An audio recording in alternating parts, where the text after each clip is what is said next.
राधे राधे दोस्तों, जय श्री कृष्ण। तो आइए श्रवण करते हैं शनिवार व्रत कथा। एक समय स्वर्ग लोक में सबसे बड़ा कौन है कि प्रश्न पर 9 ग्रहों में विवाद हो गया। विवाद इतना बढ़ गया, परस्पर भयंकर युद्ध की स्थिति बन गई। निर्णय के लिए सभी देवता देवराज इंद्र के पास पहुँचे और बोले, हे देवराज इंद्र, आपको निर्णय करना होगा कि हम में से सबसे बड़ा कौन है। देवताओं का प्रश्न सुनकर देवराज इंद्र उलझन में पड़ गए। इंद्र बोले, हे मैं यह प्रश्न का उत्तर देने में असमर्थ हूँ।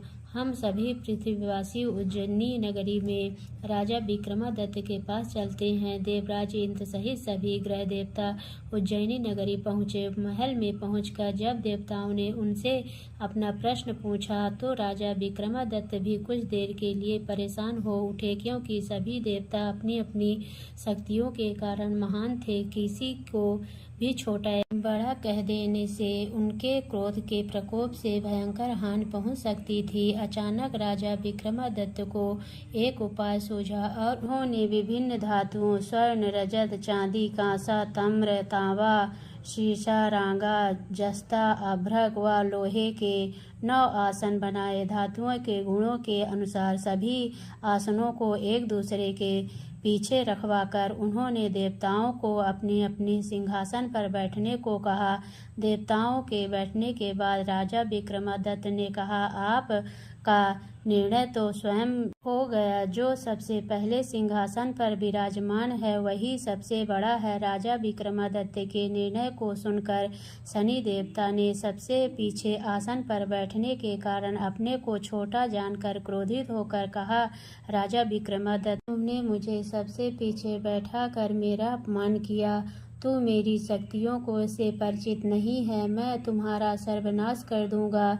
शनि ने कहा, सूर्य 1 राशि पर 1 महीने, चंद्रमा 2.25 महीने, मंगल 1.5 महीने, बुध और शुक्र 1 महीने, बृहस्पति 13 महीने रहते हैं, लेकिन मैं किसी राशि पर 7.5 वर्ष 7.5 तक रहता हूँ। बड़े बड़े देवताओं को मैंने अपने प्रकोप से पीड़ित किया है। राम को 7.5 के कारण ही वन में जाकर रहना पड़ा और रावण को 7.5 के कारण ही युद्ध में मृत्यु का शिकार बनना पड़ा। राजा, अब तो भी मेरे प्रकोप से नहीं बच सकेगा। इसके बाद अन्य ग्रहों के देवता तो प्रसन्नता के साथ चले गए, परंतु शनि देव बड़े क्रोध के साथ वहां से विदा हुए। राजा विक्रमादित्य पहले तरह ही न्याय करते रहे। उनके राज्य में सभी स्त्री पुरुष बहुत आनंद से जीवन यापन कर रहे थे। कुछ दिन ऐसे ही बीत गए। इधर शनि देवता अपने अपमान को भूले नहीं थे।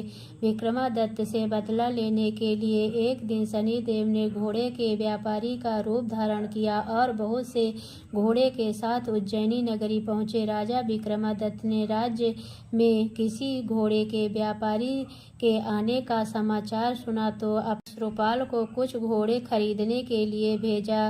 घोड़े बहुत कीमती थे। अश्रुपाल ने जब वापस लौटकर इस संबंध में बताया तो राजा विक्रमादित्य ने स्वयं आकर एक सुंदर व शक्तिशाली घोड़े को पसंद किया। घोड़े की चाल देखने के लिए राजा उस घोड़े पर सवार हुए तो वह घोड़ा बिजली की गति से दौड़ पड़ा। तेजी से दौड़ता घोड़ा राजा को दूर एक जंगल में ले गया और फिर राजा को वहां गिरा कर जंगल में कहीं गायब हो गया। राजा अपने नगर को लौटने के लिए जंगल में भटकने लगा, लेकिन उन्हें लौटने का कोई रास्ता नहीं मिला। राजा को भूख प्यास लग आई। बहुत घूमने पर उसे एक चरवाहा मिला। राजा ने उससे पानी मांगी। पानी पीकर राजा ने उस चरवाहे को अपनी अंगूठी दे दी। फिर से रास्ता पूछकर वहां जंगल से निकलकर पास के नगर में पहुंचा। राजा ने उस सेठ की दुकान पर बैठकर कुछ देर आराम किया। उस सेठ ने राजा को बातचीत की तो राजा ने उसे बताया कि मैं उज्जैनी नगरी से आया हूँ। राजा के कुछ देर दुकान पर बैठने से सेठ जी की बहुत बिक्री हुई। सेठ ने राजा को बहुत भाग्यवान समझा और खुश होकर उसे अपने घर भोजन के लिए ले गया। सेठ के घर से में सोने का एक हार खूंटी पर लटका हुआ था। राजा को उस कमरे में छोड़कर सेठ कुछ देर के लिए बाहर गया। तभी एक आश्चर्यजनक घटना घटी। राजा के देखते देखते सोने के उस हार को खूंटी ने निगल लिया। सेठ ने कमरे में लौटकर हार को गायब देखा तो चोरी का संदेह राजा पर ही किया, क्योंकि उस कमरे में राजा के अलावा कोई नहीं था। सेठ ने अपने नौकरों से कहा कि इस परदेसी को रस्सियों से बांधकर नगर के राजा के पास ले चलो। राजा ने विक्रमादित्य से हार के बाद